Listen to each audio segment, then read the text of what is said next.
Riporto oggi all'attenzione dell'Aula una questione importante. Parliamo di opere, cantieri e quindi di lavoro. Lo scorso 15 novembre in conferenza unificata è stata approvata un'intesa del cosiddetto piano di rientro strade, in cui si intende riclassificare come strade di interesse nazionale e dunque a gestione ANAS 2.713 chilometri di tratte regionali e provinciali, di cui nel caso specifico 720 chilometri in Veneto, ex ANAS, di questo parliamo, la riclassificazione. Tra queste strade c'è la SR10, strada regionale appunto, già strada statale. La strada regionale 10 è una strada che ha l'obiettivo di collegare Monselice, Padova, Legnago, Verona, ma che è ferma a Carceri ormai da più di 30 anni. Mancano 7 chilometri da Carceri allo svincolo della A31, 10 chilometri per arrivare a Montagnana. Serve circa 220.000 abitanti, un piccolo intervento, Ministro, piccolissimo intervento. Non parliamo di grandi opere come prima citava, parliamo di opere essenziali per la vita, lo sviluppo di quei territori, lo sviluppo delle nostre aziende, ma lo sviluppo anche per ognuno di noi, per le famiglie, per chi ci abita, per avere un futuro, per i nostri giovani.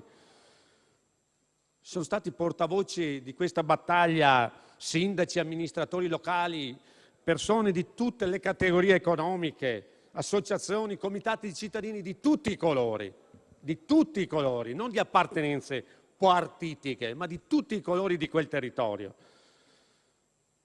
Il territorio dove incide la strada regionale 10 è particolarmente colpito da una grave crisi economica e occupazionale.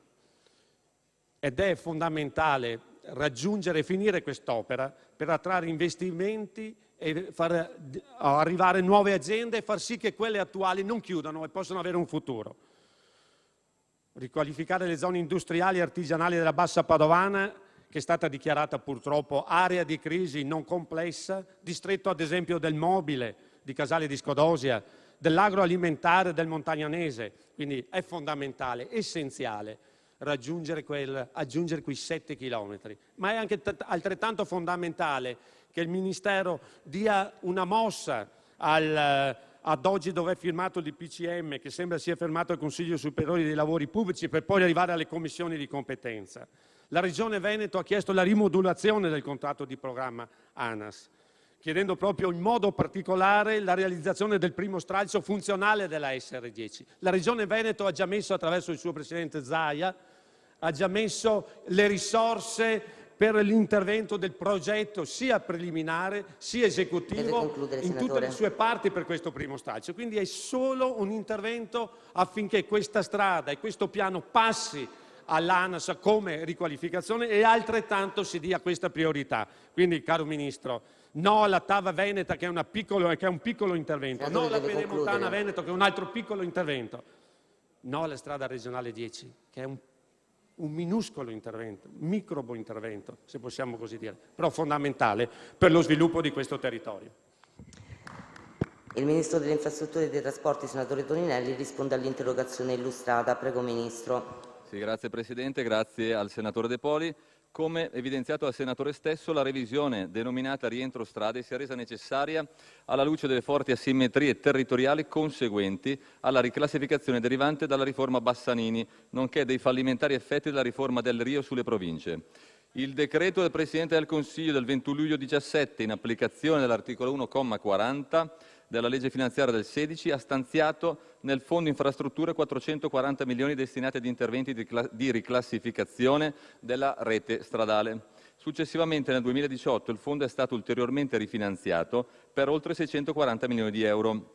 Ad oggi quindi per investimenti sui tratti stradali trasferiti dalle regioni ad ANAS sono stanziate risorse pari ad oltre 1 miliardo di euro.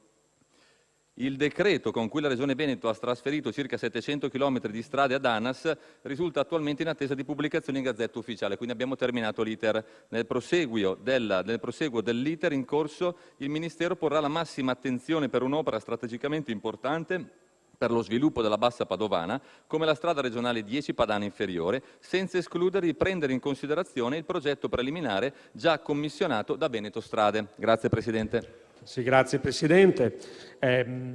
Io credo che se è reale e concreto l'impegno del Ministro qui presente nel far sì che intanto l'iter si diventi confermativo, cioè diventi applicativo, perché a me risulta che sia ancora fermo al Consiglio Superiore dei Lavori Pubblici, salvo appunto le indicazioni che diceva il Ministro. Benissimo, allora se questo è già confermato in tutte le sue aspetto, vediamo se effettivamente e concretamente queste risorse vengono date al Veneto e di conseguenza come priorità alla strada regionale 10, passando chiaramente nel caso specifico strada statale 10, proprio per dare quelle risposte a tutti quei cittadini, a quelle imprese di quel territorio che oggi aspettano da decenni la conclusione dei lavori da Carceri fino all'imbocco dell'autostrada e fino a Montagnana, che è l'altro aspetto, almeno per quanto riguarda la provincia di Padova. Io credo e spero che le sue parole, Ministro, siano reali, perché le ha date qui all'interno dell'Aula del Senato e quindi le tengo come valide, e spero che non sia però una delle tante promesse che poi ancora una volta diventino no a una opera fondamentale, piccola. Lei diceva prima facciamo le piccole opere, io dico facciamo le grandi opere, ma facciamo anche le piccole opere, su questo condivido con quanto lei diceva, facciamo le piccole opere per raggiungere e per dare quelle risposte oggi essenziali, nel caso specifico al nostro territorio della Bassa Padovana, nel completamento della SR10. Grazie.